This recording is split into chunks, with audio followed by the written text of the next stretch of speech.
Hey everybody. Today what we're going to be doing is we're going to be installing the new glove box, we're going to be installing the new wire covers, and we're going to go ahead and install the trunk carpet in the 1968 Volkswagen Beetle. So let's get started and see if we can have some fun.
Alright, so I went ahead and had to do some of this off camera, which is mainly drilling these little holes.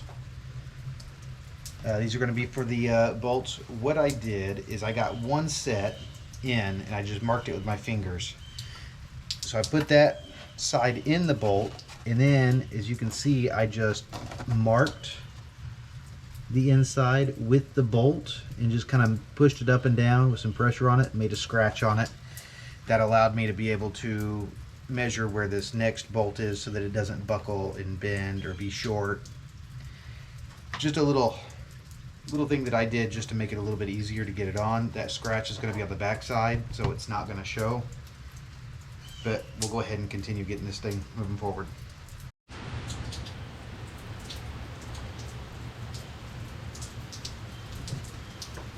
Okay, so I'm going to go ahead and get this out of the way so that I can reconnect the vent.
gonna have to smooth out still yet. Still all folded up from packaging, but that'll smooth itself out. If not, I'll lay it out in the sun, help it out. But it does have some packaging wrinkling in it. But definitely looks a whole lot better than just having the wires and everything exposed. So at least now the trunk will be a little bit more usable.